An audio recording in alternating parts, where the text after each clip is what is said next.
வணக்கம் மக்களே, welcome to universe voice Tamil. இன்னைக்கு நாம் என்ன பார்க்க போகிறோன்னா, சிவனாருக்கு கங்காள திருவுருவம் ஏன் வந்தது அதை பற்றி பார்ப்போமா. பொதுவாக சிவனாரின் திருவுருவம் எத்தகையது, யாருக்கு தெரிந்தது, யார் கண்டார்கள்?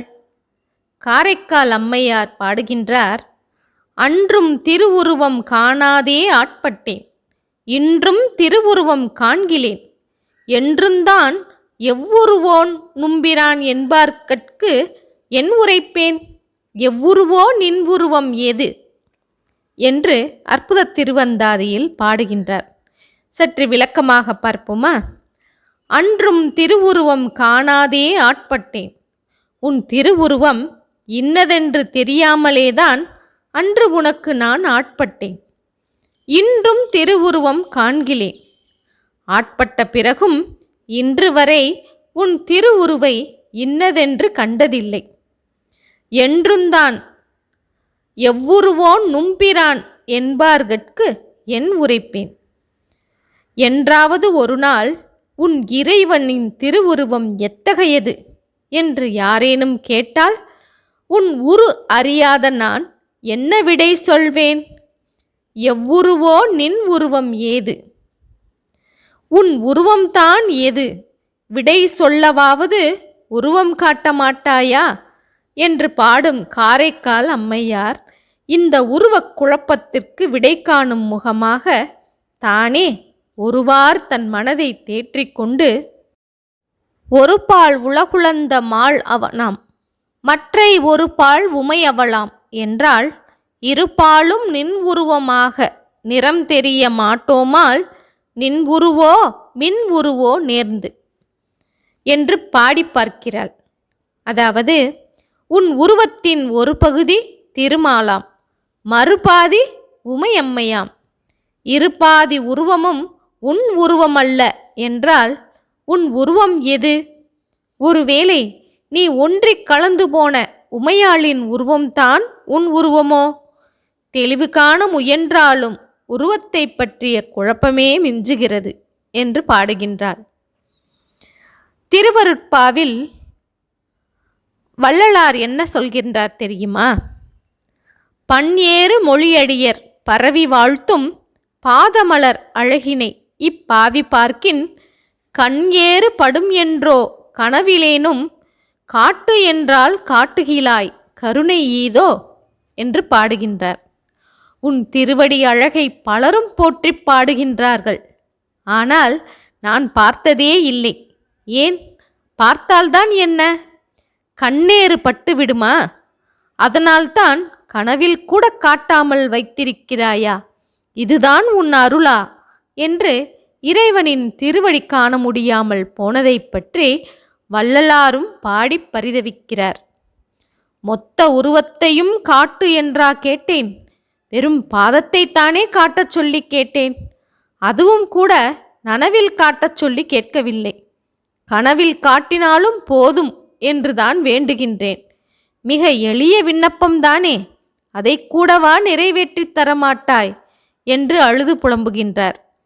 என்றாலும் பாதம் தேடும் கருத்தை பின்னாளில் மாற்றிக்கொண்டு உயிர் இரக்கத்தையே கடவுளாகவும் ஒளிச்சுடரையே வடிவமாகவும் தேற்றித் தெளிந்தார். பிறரையும் தேற்றுவிக்க முயன்றார். சரி, சிவனாருக்கு இத்தனை பெயர்களையும் உருவங்களையும் சொல்கிறார்களே அருளாளர்கள், அவரவர்கள் அறிந்த வகை, அவரவர்கள் உகந்த வகை இப்படி சொல்கிறார்கள்.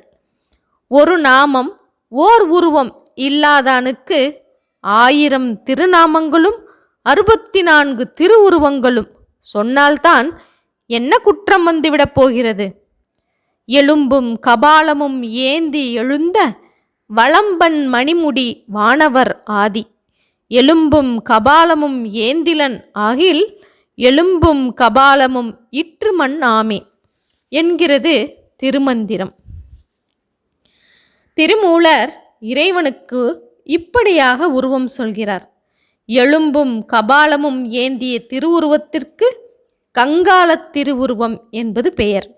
கங்காளம் என்றால் எலும்புக்கூடு, எலும்பையும் கபாலத்தையும் மூட்டையாக கட்டி அதை வலம்பம் என்னும் முதுகெலும்பு களியில் கோர்த்து காவடியாக்கி தோளில் சுமந்தவன் இறைவன்.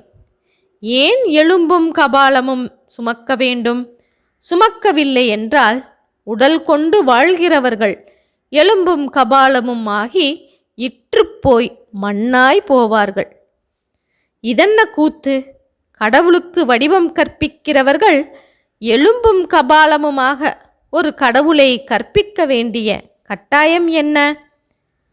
நங்காய், இது என்ன தவம்? நரம்போடு எலும்பணிந்து கங்காலம் தோள் மேலே காதலித்தான் காணோடி.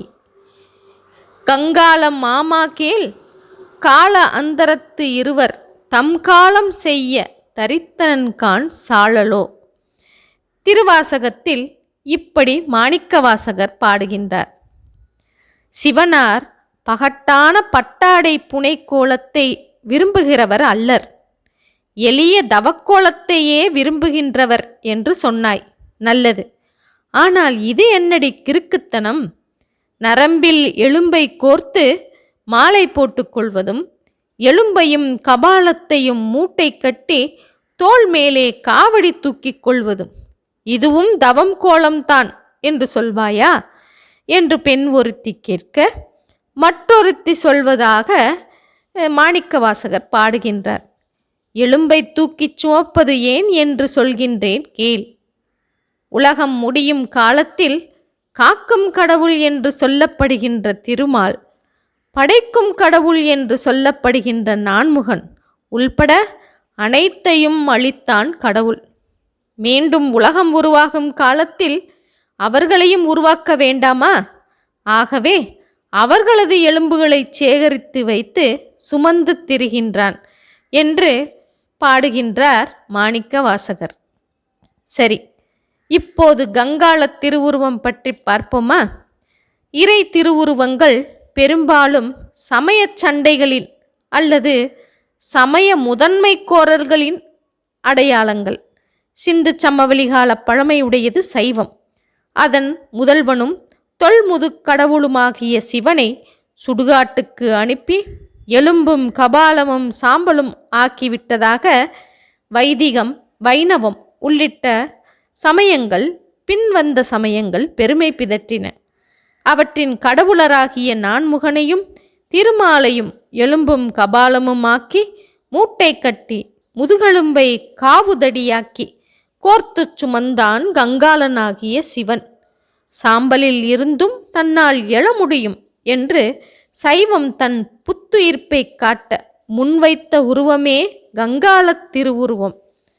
சைவங்க சமயங்களின் அரசியலில் சைவம் பின்தங்கிவிடாது இருக்கவும் சைவத்தின் பின்பற்றாளர்கள் புறச்சமய போட்டிகளால் எலும்பும் கபாலமும் ஆகி மண்ணோடு மண்ணாக இற்று போய்விடாமல் மண்ணில் நல்ல வண்ணம் வாழவுமே இறைவன் எலும்பும் கபாலமுமாக ஏந்தினான் என்பதை சைவம் பழங்கதைகளால் மட்டுமல்லாது வடிவங்களாலும் முன்வைக்கின்றது.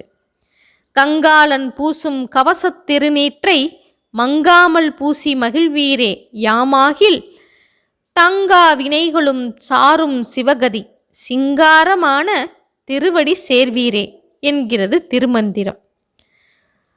கங்காளன் பூசும் கவசத் திருநீற்றை மங்காமல் பூசி மகிழ்வீரேயாம் ஆகில் தங்கா வினைகளும் சாரும் சிவகதி சிங்காரமான திருவடி சேர்வீரே.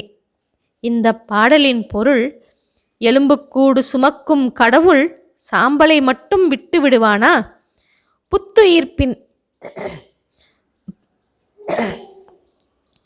புத்துயிர்ப்பின் அடையாளமாக அதையும் தான் பூசித் திரிகிறான்.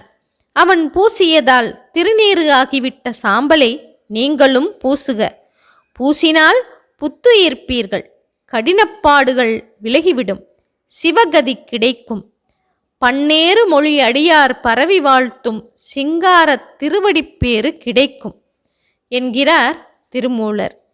இவ்வாறு சமயங்களின் அரசியலில் சைவம் வெல்வதற்காக பக்தி செய்யச் சொல்லி பேசினாலும் திருமூலர் பகுத்தறிவும் பேசுவார் இல்லையா? இங்கே பேசுகின்றார். எவ்வாறு காண்பான் அறிவு தனக்கு எல்லை அவ்வாறு செய்வான் ஆதி அரண் தானும் ஒவ்வாத மன்றுள் உமைக்கான ஆடிடும் செவ்வானில் செய்ய செழுஞ்சுடர் மாணிக்கமே என்கிறார் தனது திருமந்திரத்தில்.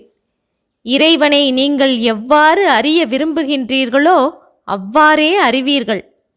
கங்காளனாய் காண விரும்பினோர் கங்காளனாயும், பங்காளனாய் காண விரும்பினோர் பங்காளனாயும், இருப்பதாய் நம்பினோர் இருப்பதாகவும், இல்லாததாய் நம்பினோர் இல்லாததாயும்.